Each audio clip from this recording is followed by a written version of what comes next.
রানী মীরাবাই এই নামটির সাথে ছোট বড় সবাই পরিচিত। ভক্তির আরেক নাম মীরাবাই। ভগবান শ্রীকৃষ্ণের ভক্তদের মধ্যে অন্যতম ছিলেন মীরাবাই। তার প্রেম শ্রীকৃষ্ণের প্রতি সর্বশ্রেষ্ঠ ছিল। মীরাবাই ভক্তিকালের এমন একজন সন্ত ছিল, তার সব কিছু শ্রীকৃষ্ণের প্রতি সমর্পিত ছিল। যুগ যুগান্তর থেকে আজও লোক মীরাবাইয়ের কৃষ্ণপ্রেমের ব্যাখ্যা করেন। মীরাবাইয়ের কৃষ্ণপ্রেম এমনই ছিল, সে কৃষ্ণকে নিজের স্বামী মেনে নিয়েছিল। মীরাবাইয়ের বাল্যকাল থেকে তার মনে শ্রীকৃষ্ণের ছবি মনে বসে গেছিল। কিশোর অবস্থা থেকে মৃত্যু পর্যন্ত তিনি শ্রীকৃষ্ণকেই তার সব কিছু মনে করেন। যোধপুরের রাজা রাঠোর রতন সিংয়ের একমাত্র কন্যা মীরাবাইয়ের জন্ম হয়েছিল 16 শতাব্দীতে। একবার তার মহলের সামনে দিয়ে বরযাত্রী যাওয়ার সময় মীরাবাই তার মাকে জিজ্ঞেস করে তার বর কে। তখন তার মা মজার ছলে শ্রীকৃষ্ণের মূর্তির দিকে দেখিয়ে বলে, শ্রীকৃষ্ণই তোমার বর। মায়ের কথা শুনে মীরাবাইয়ের মনে গভীরভাবে কৃষ্ণপ্রেমের জন্ম নেয়। তারপর থেকেই কৃষ্ণপ্রেমে মগ্ন হয়ে থাকে মীরা। তারপর তার মায়ের হঠাৎ মৃত্যু হয়ে যায়। মৃত্যুর পর পিতা রতন সিং আর তার দাদু মিলে মীরাবাইয়ের বিয়ে উদয়পুরের রাজা ভুজরাজের পুত্র মহারানা প্রতাপের সঙ্গে বিবাহ বন্ধনে বেঁধে দেন। 1573 সালে মীরাবাইয়ের গুরু রবিদাসের উপস্থিতিতে বিবাহ সম্পন্ন হয়। মীরাবাইয়ের এই বিয়েতে খুশি ছিল না। তিনি তার সাথে শ্রীকৃষ্ণের মূর্তি নিয়ে আসে।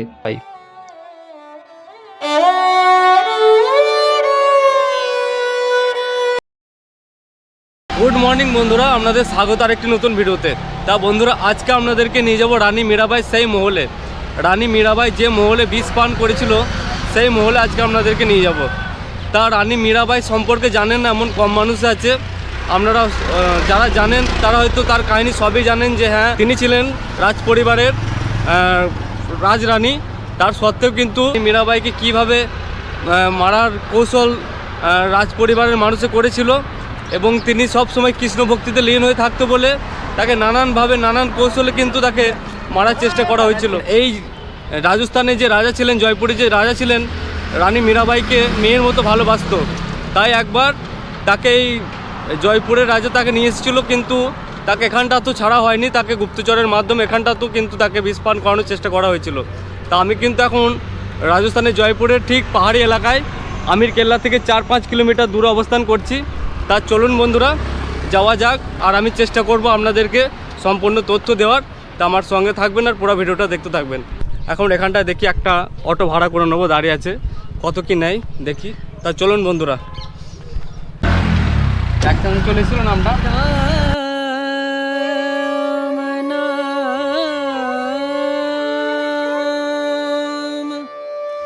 भजले राम नाम सुख धाम, भजले राम नाम सुख धाम। জয়পুর শহর থেকে আমি রওনা দিলাম রানী মীরাবাইয়ের সেই মহলে। আমার গাড়ি ভাড়া পড়েছিল 500 টাকা। যেহেতু রিজার্ভ করে গেছি তাই বেশি লেগেছিল। আপনারা একসাথে টিম নিয়ে ঘুরতে আসলে ভাড়াটা প্রতিজনে 60 থেকে 70 টাকার মধ্যে হয়ে যাবে। পাহাড়ি পথ দিয়ে আমাদের গাড়ি চলতে লাগলো 550 সাল পুরানো সেই রানী মীরাবাইয়ের স্মৃতি জড়িত সুন্দর মহলে। কি অপরূপ প্রাকৃতিক পরিবেশ। আজকের দিনটাও ছিল খুব সুন্দর, না রোদ্দুর না মেঘলা, তাই পরিবেশটাও ছিল মনোমুগ্ধকর।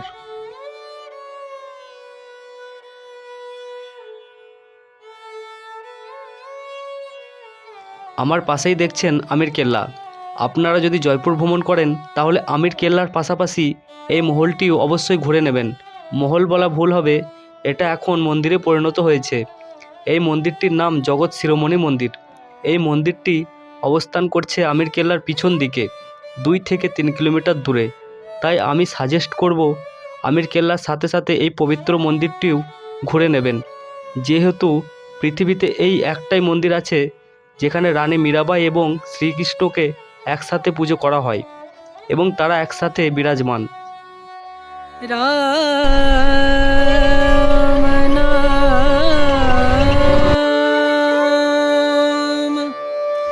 भजले राम नाम सुख धाम, भजले राम नाम सुख धाम, भजले राम नाम सुख धाम। जगत शिरोमणि मंदिर की तरफ ये আমাদের অটো ড্রাইভার দাদার মন্দিরের বিষয়ে সঠিক আইডিয়া নেই যে মন্দিরটি কোন স্থানে অবস্থান করছে, তাই লোকাল মানুষদের জিজ্ঞেস করতে করতে আমরা মন্দিরের দিকে যাচ্ছি। এই বাজারটি দেখছেন, এটা আমির কেল্লার নিচের অংশে অবস্থিত। এর পাশ দিয়ে যে রাস্তাটি দেখছেন, এটাই সোজা চলে যাচ্ছে জগৎ শিরোমণি মন্দির বা কৃষ্ণ মীরাবাই মন্দির।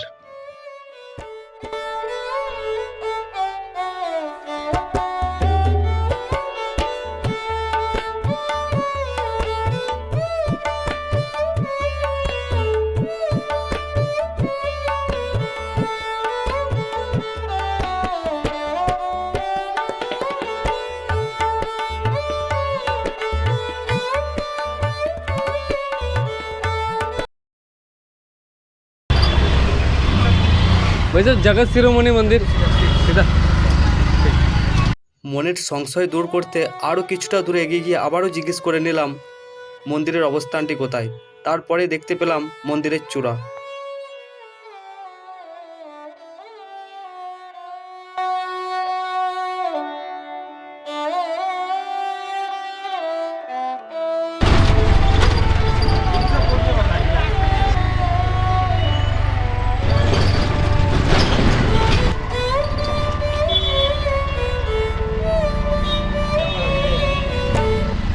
বন্ধুরা পৌঁছে গেছি মীরাবাই সেই মহলে, যেখানে মীরাবাইকে বিষ পান করানো হয়েছিল।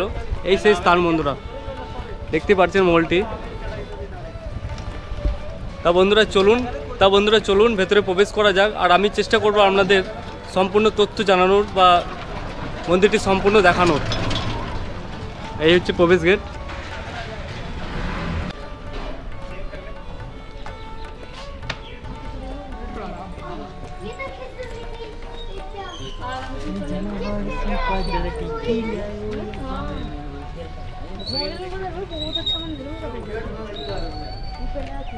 মন্দিরে প্রবেশ করার পরে দেখতে পেলাম প্রাচীন সেই মনোমুগ্ধকর কারুকার্য।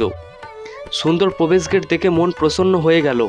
আপনারা আসলে আপনাদেরও খুব ভালো লাগবে, কারণ এসব জায়গায় খানিকের জন্য শান্তি হয়ে যায়। আমারও মন প্রাণ কিছুক্ষণের জন্য শান্তি হয়ে গেছিল।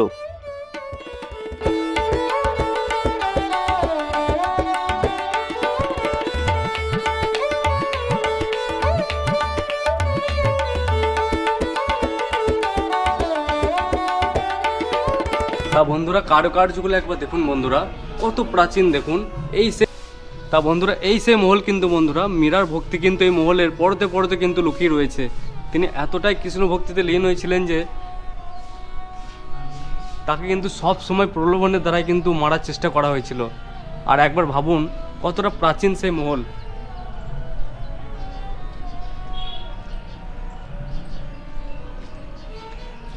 আপনারা কিন্তু এই মহলটি দেখলে ধারণা পেয়ে যাবেন যে হ্যাঁ সত্যি কতটা প্রাচীন কিন্তু সেই মহলটি। এই সেই মীরাবাইয়ের মহল, যেখানটাতে তাকে বিষ পান করানো হয়েছিল বন্ধুরা। সব কিন্তু পাথরের উপরেই করা আছে কিন্তু বন্ধুরা। দেখুন এই যে এই জায়গাটি দেখুন, দেখলে বুঝতে পারবেন। এই জায়গাটি কিন্তু ডিজাইন কিন্তু আর নেই, ডিজাইনটা ক্ষয় হয়ে গেছে। বাকি ডিজাইন দেখলেই বুঝতে পারবেন।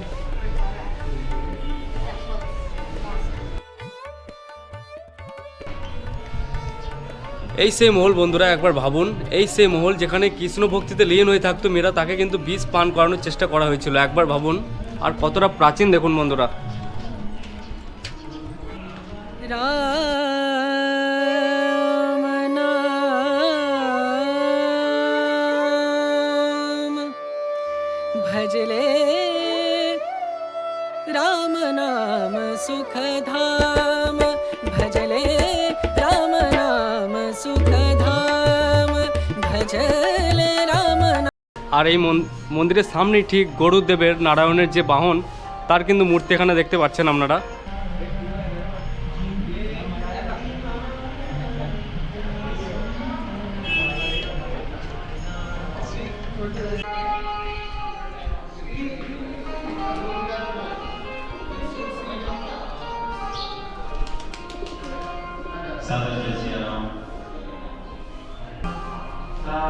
বন্ধুরা ভাবলেই অবাক লাগে। দেখুন এই সেই মন্দির যে রানী মীরাবাইকে বিষ পান করানো হয়েছিল, তা মন্দিরটি দেখুন কত প্রাচীন মন্দির দেখুন বন্ধুরা।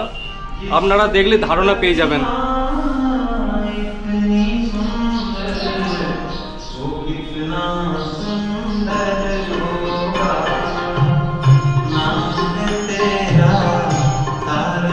বন্ধুরা এই সেই মহল কিন্তু যেখানে মীরাবাই আর কৃষ্ণ কিন্তু একসাথে বিরাজমান, পৃথিবীতে কিন্তু আর কোথাও নেই। सुरवर मुनिवर जिनके चरण में निश दिन शीश झुकाते।